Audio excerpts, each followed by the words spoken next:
بڑے غور کے ساتھ سورہ مومنون کی ان ابتدائی آیات پر غور کرنا چاہیے۔ رب فرماتا ہے قد افلح المؤمنون، تحقیق مومن کامیاب ہو گئے۔ کون سے مومن؟ الذین هم فی صلاتہم خاشعون، وہ جو اپنی نمازوں میں گڑ گڑانے والے ہیں، خشوع کے ساتھ، عاجزی کے ساتھ، انکساری کے ساتھ، ذوق کے ساتھ نماز پڑھنے والے ہیں۔ دیکھیں قرآن نے یہ نہیں کہا شروع میں کہ وہ لوگ اپنی نماز پابندی سے پڑھتے ہیں، بلکہ فرمایا وہ نمازوں میں عاجزی کرتے ہیں، وہ نماز میں خشوع کرتے ہیں، خضوع کرتے ہیں۔ نماز ہم بھی پڑھتے ہیں، ڈھیر سارے لوگ ہیں جن کا یہ مطالبہ ہے کہ میرا نماز میں دل ہی نہیں لگتا۔ پہلی بات تو یہ ہے کہ دل نہ بھی لگے تو نماز پھر بھی پڑھنی ہے، اور دوسری بات یہ کہ دل لگانے کو بھی تو کچھ انسان کے پاس چیزیں ہونی چاہیے نا، کوئی ضروریات ہوتی ہیں۔ سب سے پہلی بات یہ کہ مسئلہ نماز کا نہیں، مسئلہ اہمیت کا ہے۔ آپ نے اللہ تبارک و تعالیٰ کی ذات کی، رب کریم کے جلالت کی جتنی زیادہ اہمیت اپنے دل میں محسوس کر لی، اتنا ہی نماز کی طرف توجہ آپ کی بڑھ جائے گی۔ آپ سادی سی مثال ہے، غور کر لیں، جتنا آپ اپنے استاد کو پروٹوکول دیتے ہیں، جتنی عزت کرتے ہیں، اتنا ہی وقت پہ آپ ان کے پاس پہنچ بھی جاتے ہیں۔ اگر آپ کے دل میں اہمیت نہیں ہے تو آپ ٹال دیں گے، اور جس استاد کی اہمیت ہے اس کے فون کی گھنٹی بجتے ہی فون بھی اٹھایا جائے گا، اور بات پوری مکمل بھی نہیں ہوگی تو کہا جائے گا جیسے آپ کہیں گے، اور جو وقت وہ دیں گے ان سے 10 منٹ پہلے پہنچنے کی کوشش بھی کی جائے گی۔ بس سمجھ لیں دل لگنے نہ لگنے کا مسئلہ نہیں، اہمیت کا مسئلہ ہے۔ آپ جتنی اپنے مالک کی بارگاہ کی اہمیت سمجھ لیں گے، اتنا ہی وقت پہ مسجد آئیں گے، اتنا ہی شوق سے نماز پڑھیں گے۔ دوسری بات، نماز کے ترجمے پہ غور کریں۔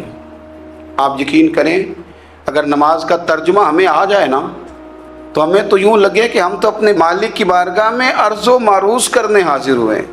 یہ سورہ فاتحہ ہی دیکھ لیں آپ، حضور فرماتے ہیں، رب فرماتا ہے سورۃ فاتحہ آدھی میری ہے آدھی میرے بندے کی ہے۔ جب اس نے کہا الحمدللہ رب العالمین الرحمن الرحیم مالک یوم الدین ایاک نعبد و ایاک نستعین، جب یہاں تک وہ لفظ کہتا ہے تو یہ حصہ میرا تھا۔ اس نے اپنے رب کی تعریف کی، اور جب کہا نا اس نے اہدنا الصراط المستقیم، اب بندے نے التجائیں شروع کر دی۔ اس نے کہا کہ مالک بھی تو ہے، رحمان بھی تو ہے، رحیم بھی تو ہے، عبادت بھی تیری کرتے ہیں تو مدد بھی تو تجھی سے مانگنی ہے نا، اب مہربانی فرمانا اہدنا الصراط المستقیم، ہمیں سیدھا راستہ دکھا دے، صراط الذین انعمت علیہم، ان لوگوں کا راستہ دکھانا جن پر تو نے انعام کیا ہے، غیر المغضوب علیہم ولا الضالین، ان کے راستے پہ نہ چلانا جن پر تیرا غضب ہوا، جو گمراہ ہو گئے ان کے راستے۔ تو نماز میں جب ترجمے پر آپ کا غور ہوتا ہے تو آپ کا تو دل خود بخود لگ جاتا ہے، شوق بڑھ جاتا ہے آپ کا۔ تو اتنی چیزیں ہم زندگی میں یاد کرتے ہیں، تو اگر ترجمہ بھی نماز کا یاد کر لیں اور پھر شوق سے پڑھیں تو آپ یقین کریں طبیعت کھینچی چلی آئے گی۔ ہمارے یہاں کچھ لوگ نماز پڑھتے ہیں پر بڑی لاپرواہی سے پڑھتے ہیں، کبھی ادھر دیکھتے ہیں کبھی ادھر دیکھتے ہیں، کبھی بال سہلاتے ہیں۔ وہ میں نے دیکھا ہے سجدے جا رہے ہیں تو سیانے سیانے بندے کبھی کپڑے کو چھیڑ رہے ہیں، کبھی جگہ کو چھیڑ رہے ہیں۔ میرے نبی کریم صلی اللہ تعالی علیہ وسلم نے فرمایا ان لوگوں کا کیا حال ہے جو اپنی نماز میں نظریں آسمان کی طرف اٹھاتے ہیں، رکوع سے اٹھے تو اوپر دیکھنا شروع کر دیا، کیا حال ہے ان کا۔ اور پھر حضور نے ایک موقع پر تو سختی فرمائی، فرمایا جو نماز پڑھتے اپنی نظریں آسمان کی طرف اٹھاتا ہے وہ باز آ جائے، ورنہ ایسا نہ ہو کہ رب اس کی آنکھیں ہی چھین لے، وہ باز آ جائے اس کام سے۔ خشوع کے ساتھ نماز پڑھے، عاجزی کے ساتھ نماز پڑھے، اس کا دل لگا ہوا ہو نماز کے اندر۔ میرے نبی پاک صلی اللہ تعالیٰ علیہ وآلہ وسلم کے غلام حضرت انس بن مالک رضی اللہ تعالیٰ عنہ فرماتے ہیں کہ رسول پاک صلی اللہ علیہ وسلم نے مجھ سے فرمایا تھا کہ بیٹے نماز میں ادھر ادھر دیکھنے سے بچو، کیونکہ فرمایا نماز میں ادھر ادھر توجہ کرنا یہ بندے کو ہلاک کر دیتا ہے، ہلاکت ہے اس میں اگر تم نے ادھر ادھر توجہ ہوگی۔ نماز تم مالک کی بارگاہ میں کھڑے ہو اور تم دیکھ ادھر ادھر رہے ہو، تو ایک تو نماز عاجزی کے ساتھ۔ پھر فرمایا والذین ہم عن اللغو معرضون، وہ لوگ جو فضول باتوں سے، لغویات سے اپنا منہ پھیر لیتے ہیں، فضولیات سے۔ ہمارے ہاں نا بہت سارے لوگ ایسے ہیں جو بلا وجہ ان چیزوں میں دلچسپی لیتے ہیں جو ان کے مطلب کی نہیں ہے، ان کے مطلب کی مطلب آپ کسی سے ملنے کہتے ہیں کیا حال ہے، ٹھیک ہے جی، بچوں کا کیا حال ہے، ٹھیک ہے، بچے کتنے ہیں؟ تو بھئی آپ کو جب پتہ ہی نہیں تھا کتنے ہیں تو حال کیوں پوچھا آپ نے؟ آپ کرتے کیا ہیں؟ آپ کا بڑا بھائی کیا کرتا ہے، چھوٹا بھائی کیا کرتا ہے، ابا جی کیا کرتے ہیں؟ بھئی آپ کے مطلب کی بات نہیں، آپ مطلب کی مقصد کی بات کریں، بے مقصد باتوں میں الجھنے کی ضرورت نہیں ہے۔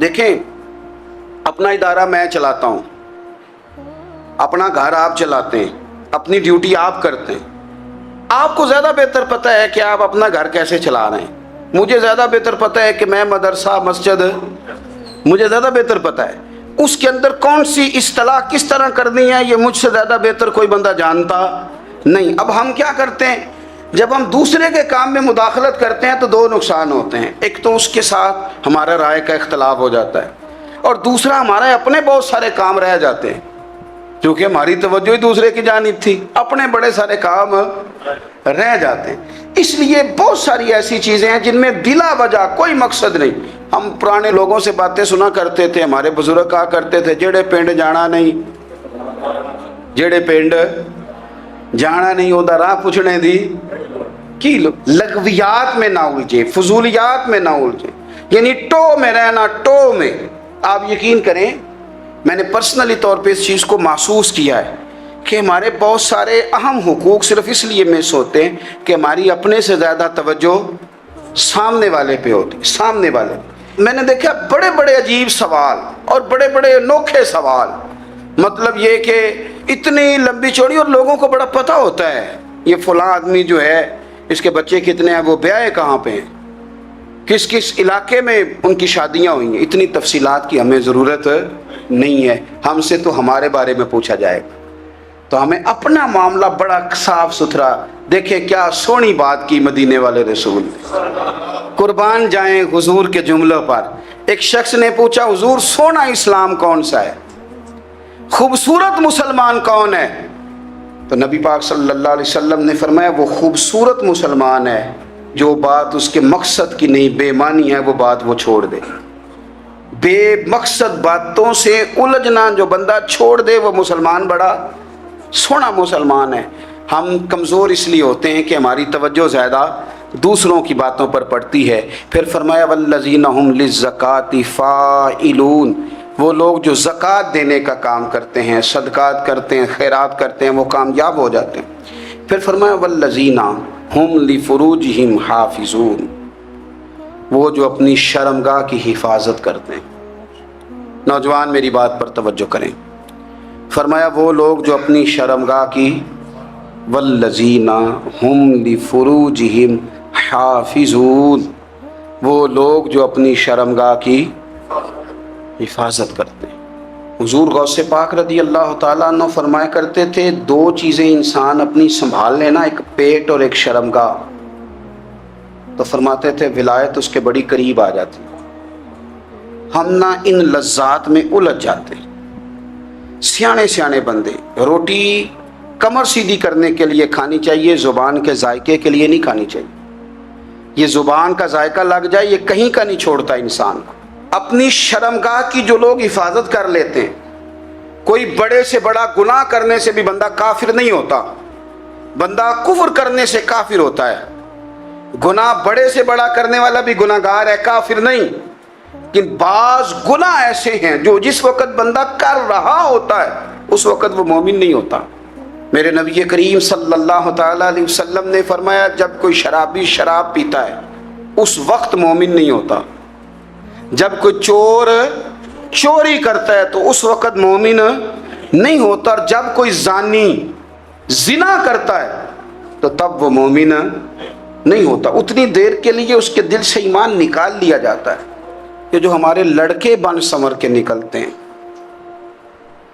یہ جو میک اپ کا خرچہ لڑکیوں کے برابر لڑکوں کا ہوتا جا رہا ہے، یہ جو لڑکے بھی رات کو چہرے پر کریم لگا کر کے سوتے ہیں، یہ بتا سکتے ہیں کہ مقاصد کیا ہے؟ بتا سکتے ہیں یعنی بچے بھی بغیر شیمپو کے بال نہیں دھوتے. مثلاً کیا کرنا ہے آپ نے اس کا؟ بڑی بڑی قیمتی چیزیں جو ہیں وہ آپ نے رکھی ہوئی ہیں. مقصد کیا ہے؟ یہ جو ہمارے بچے بن سنور کے نکل رہے ہیں تو کیا دعوت دے رہے ہیں سوسائٹی کو؟ شارٹ نکرے پہن کے جو نکلے ہوئے ہیں، اریاں لباس پہن کے نکلے ہوئے ہیں. اقبال نے کہا تھا دیار مشرق ہوس میں غلطاں، شباب اریاں شراب عیسیاں، جسے بھی دیکھو غری کے عیسیاں. ہم ایسی تہذیب کیا کریں گے؟ شباب اریاں، تم نے اپنی جوانی ننگی کر ڈالی ہے ساری معاذ اللہ. کن مقاصد کے لیے؟ میں وہ اعداد و شمار بتا نہیں سکتا. ہمارے ہاں گاند سستا ہو گیا ہے، لوگوں نے گناہ تک پہنچنا آسان بنا دیا ہے. آپ دیکھ لیں گندگی دروازے پہ اور گند موبائل میں. کیسے بچائیں ان بچوں کو؟ کیا کریں؟ کلیجے پھٹتے ہیں. ابھی باتیں سوچتے ہیں تو سوچتے ہیں آنے والی نسل کو کہاں لے جائیں، کہاں چھپائیں، کیا ایسا کریں کہ یہ بچ جائیں. خدا را قربان جائیں حضرت عثمان غنی پر. مصنف ابن ابی شیبہ میں صحابہ فرماتے ہیں حضرت عثمان غنی نا بڑے مالدار تھے. مال آتا ہے تو لوگ عیاش نہیں ہو جاتے، مال آتا ہے تو لوگوں کی خواہشات بہت بڑھ نہیں جاتی. بڑے مالدار تھے، مالدار بھی تھے اور سونے بھی بڑے تھے. حضرت اسامہ بن زید کہتے ہیں میں نے زندگی میں اتنا سونا بندہ نہیں دیکھا جتنے حضرت عثمان غنی خوبصورت تھے. پیسہ بھی، حسن بھی. لیکن فرماتے ہیں کہ حضرت عثمان غنی سب سے بڑھ کر اپنی شرمگاہ کی حفاظت کرنے والے اور سب سے بڑھ کر صلہ رحمی کرنے والے، رشتہ داروں سے اچھا سلوک کرنے والے، حیا والے، شرم والے، پاکیزگی والے. آپ کا ذہن ہے، آپ صبح اٹھتے ہی ذہن بنا لیں کہ میں نے آج اتنا سبق پڑھنا ہے، آج اتنی تفسیر دیکھنی ہے، اتنی عبادت کرنی ہے، فلانی نعت میں نے دیکھنی ہے، فلاں خیر کا کام کرنا ہے، فلاں آدمی کے ساتھ نیکی کرنی ہے. صبح ذہن بنا لیں، آپ کا ذہن وہی کام کرنے لگے گا. لیکن اگر صبح اٹھتے ہی ذہن میں گندگی ہے، رات کو سوتے ہی معاذ اللہ ذہن میں وسوسے ہیں، تو پھر سارا دن وہی چکی چلے گی، وہی انداز رہے گا. تھوڑا سا آپ کو اس کی نگرانی کرنی ہے. تھوڑا سا فحاشی، اریانی یہ تیزی سے پھیل رہی ہے، تیزی سے. گندگی لوگ کشید کر کے لاتے ہیں. اور حیا کا مطلب صرف اتنا ہی نہیں ہے آپ زنا اور بدکاری سے بچیں، آپ اپنی زبان کو بھی حیا والا بنائیں. کوئی کچا کمزور جملہ، گندی بات، گالی کبھی بھی زبان پہ نہ آئے. آپ کا انداز حیا والا ہو. بے باک ہو جانا، بے باک بولنا، میں باریکی سے اس بات کو سمجھتا ہوں اور میں آپ کو بہت ساری بزرگوں کے ارشادات کا نچوڑ عرض کرنے لگا ہوں. آپ اپنا ذہن صاف کر لیں، آپ کے بہت سارے کام ویسے ہی صحیح ہو جائیں گے. چونکہ ہمارے دین کے اندر زیادہ اجر نیتوں اور ارادوں پہ ملتا ہے. آپ کے جو اندر کی پاکیزگی ہے وہ بہت سارا فضل لاتی ہے اللہ کا. اور اگر دل ہی ناپاک ہو، ذہن ہی ناپاک ہو، تو وہ خیر کی چیزیں کس طرح کر کے داخل ہوں گی؟ اپنی شرمگاہ کی قربان جائیں. نوجوانوں ذرا غور کرنا. میرے نبی کریم صلی اللہ تعالی علیہ وسلم کے بارے میں حضرت عائشہ صدیقہ فرماتی ہیں کہ عرب کی کنواری لڑکیاں بڑی حیا والی ہوتی تھیں، لیکن اللہ کے پیارے رسول صلی اللہ علیہ وسلم عرب کی کنواری لڑکیوں سے بھی بڑھ کر حیا والے تھے. یہ ہمارے بچے مذاق میں ہمیں کئی دفعہ کہتے ہیں شادی کرا دو، شوگل میں کہہ دیتے، ابا کو کہہ دیتے، ابا کو منہ پہ آگے کہہ دیتے ہیں، کہتے ہیں یہ بڑا بھائی مصیبت بن گیا، یہ ہٹے گا تمہاری باری آئے گی. آپ کچھ ایسی باتیں کر رہے ہیں، کچھ ایسے انداز آپ اختیار کر رہے ہیں جو وزادار لوگ کرتے نہیں. شرم و حیا سے وہ چیزیں ڈھل جاتی ہیں جو باتیں ہمارے بچوں کی زبانوں پر بے باکی کے ساتھ آنے لگی ہیں. اور میں آپ کو ایک عقلی بات عرض کرتا ہوں، آپ اپنی زبان سے جو جملے خود ادا کرتے ہیں وہ جملے آپ کے دل پر بھی اثر کرتے ہیں. اگر آپ غلط بات بار بار کریں گے تو آپ کا دل بھی غلط بات کی طرف مائل ہو جائے گا. آپ 10 بار 15 بار 20 بار کوئی خیر کی بات کریں، خیر کی، تو آپ دیکھیں گے آپ کا دل بھی خیر کی طرف مائل ہو جائے گا. آپ خیر کی باتوں پر اپنے آپ کو لائیں، اچھی باتوں پر اپنی توجہ لائیں، آپ کا دل بھی اچھائی کی طرف مائل ہو جائے گا. کفل کا ایک واقعہ ترمذی میں ملتا ہے. ایک شخص کفل نام کا تھا بنی اسرائیل میں. ایک عورت مجبور تھی، اس کے بچے بھوکے تھے، تو کفل نے اسے مائل کر لیا کہ تو میرے ساتھ گناہ کرے گی تو پھر میں تیرے بچوں کی روٹی تجھے دوں گا. تو وہ عورت پہلے تو بیچاری نہ مانی، لیکن بچوں کی بھوک دیکھ کے مجبور ہو گئی. جب کفل کے قریب گئی نا وہ عورت، اس نے دروازے سارے بند کر لیے. ترمذی شریف میں اس کا واقعہ موجود ہے. چاروں جانب سے بند ہو گیا سارا کچھ. لیکن جب وہ کفل کہتا ہے میں اس بی بی کے پاس جانے لگا تو عورت کا وجود کانپتا تھا. جس بندے کو گناہ کی طرف جاتے اس کی طبیعت میں ہیجان پیدا ہو تو مانا یہ ہے کہ ابھی ذہن پورا غلیظ نہیں ہوا، ابھی طبیعت پوری گندی نہیں ہوئی، ابھی ایمان کی بہت ساری قسمیں موجود ہیں، عورت کا وجود کانپتا ہے. تو کفل کہتے ہیں کہ میں نے اسے کہا کہ سارے دروازے بند ہیں، آپ ڈرتی کیوں ہے؟ تو کہنے لگی ڈرتی اس لیے ہوں کہ سارے دروازے بند نہیں ہوتے، ایک دروازہ کھلا ہے اور وہ دروازہ رب قدیر کا دروازہ ہے، اسے کیسے بند کیا جا سکتا ہے؟ تو کہتے ہیں جب اس نے یہ لفظ کہے تو مجھ پر بھی بات کا اثر ہوا، مجھ پر. تو میں نے کہا کہ اگر تو عورت ہو کے رب سے اتنا ڈرتی ہے تو مجھے تو اس نے مرد بنایا ہے. تو مرد تو ہوتا ہی وہ ہے جو اپنے آپ پر کنٹرول کر سکے. تو اب نہ معاملہ آگے جائے گا، اب یہاں بات رکے گی نہیں، جا میں تجھے آزاد کرتا ہوں. عورت گئی، اس نے توبہ کی کفل نے، اور رات رو کے کہنے لگا مالک آج میں نے توبہ کی ہے تو میرے اوپر مہربانی کرنا، میری توبہ ٹوٹنے نہ پائے. رات اس نے توبہ کی، رات ہی انتقال ہو گیا. لوگوں کو پتا تھا بڑا بے حیا ہے، بد کردار ہے، گناہ گار ہے، شاید لوگ اس کا چہرہ دیکھنے بھی نہ جاتے، پر مالک کریم ہے نا. حضور فرماتے ہیں سویرے اس کے دروازے پہ لکھ دیا اللہ نے، لوگوں رب نے کفل کے سارے گناہ معاف کر دیے ہیں. اس کے دروازے پہ لکھ دیا گیا. جب آپ اپنی حفاظت کرنا چاہتے ہیں تو اللہ پھر اسباب بھی پیدا کر دیتا ہے. اپنی شرمگاہ کی، اپنی نظر کی آپ خوب حفاظت کریں. اور میں آپ کو ایک بات عرض کروں، ایک بندے کے باحیا ہو جانے سے نا، ایک بندے کے ٹھیک ہو جانے سے اس کے دائیں بائیں بے شمار لوگ ٹھیک ہو جاتے ہیں. نہ چاہتے ہوئے بھی آپ کی نیکی کا اثر آپ کے دوستوں پہ پڑتا ہے، نہ چاہتے ہوئے. اور ایک بندے کے بگڑ جانے سے اس کے دائیں بائیں بہت سارے لوگ بگڑ جاتے ہیں، بہت سارے لوگ بگڑ جاتے ہیں. آپ اگر اپنے لب و لہجے پر یہ پابندی لگا سکیں اور اپنے آپ کو اگر آپ سنبھال سکیں تو پھر یاد رکھیے گا بڑی ساری چیزیں بہتر ہو جائیں گی. کچھ چیزیں ایسی ہوتی ہیں جو ہم نہ فراخ دلی سے بانٹتے ہیں، اور کچھ چیزیں ایسی ہوتی ہیں جو مجبور ہو کر ہم دیتے ہیں. کئی دفعہ ایسا ہوتا ہے کہ سامنے والا کچھ زیادہ تکلیف میں ہوتا ہے اور ہمارے پاس بھی وسعت نہیں ہوتی، لیکن زیادہ اجر اسی بندے کو ملتا ہے جو تھوڑی تکلیف برداشت کرے اور سامنے والے کی تکلیف کو دور کرے. مدینہ منورہ میں نا قحط پڑ گیا تھا، غلہ نہیں ملتا تھا. تو قحط کے زمانے میں لوگ نا پھر چیزوں کو مہنگا کر کے بیچتے ہیں. ہمارے ہاں ایک طرف چینی کی لائنیں لگی ہوتی ہیں اور دوسری دفعہ چھاپا پڑتا ہے، پورے کے پورے گودام بھرے ہوئے نکل آتے ہیں. لوگ مصنوعی قلت پیدا کر دیتے ہیں.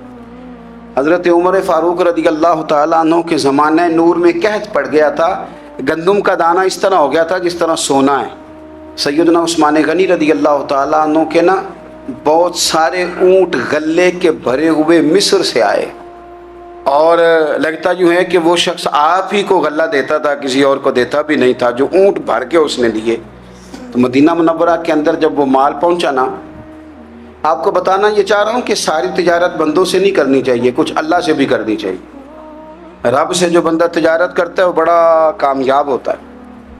وہ غلے سے بھرے ہوئے اونٹ آپ کے پہنچ گئے تو تاجر آئے، انہوں نے آ کے کہا عثمان ہم کھول کے نہیں دیکھتے کہ اندر مٹی ہے کہ سونا ہے، اور یہ بھی نہیں پوچھتے آپ نے کتنے کا خریدا ہے، آپ کی زبان پر اعتبار ہے، آپ نے جتنے کا مال لیا ہے نا ہم ڈبل دیتے ہیں، آپ ہمیں دے دیں. آپ فرمانے لگے نہیں مجھے زیادہ نفع ملتا ہے. انہوں نے کہا 2 گنا، فرمایا نہیں زیادہ ملتا ہے. کہا 3 گنا، فرمایا زیادہ ملتا ہے. وہ کہنے لگے اس سے زیادہ تو کوئی تاجر ہے ہی نہیں جو زیادہ دے. فرمایا بس مجھے ملتا ہے نا. کہا کتنا ملتا ہے؟ فرمانے لگے لگتا ہے کہ اگر وہ تاجر زیادہ کرم نوازی کرے تو 700 گنا تو دے گا ہی، اور باقی کریم ہے. انہوں نے کہا جی نہیں اتنا نہیں ہم دے سکتے، پھر آپ بیچ لیں. یہ بات ہی سمجھ میں نہیں آتی.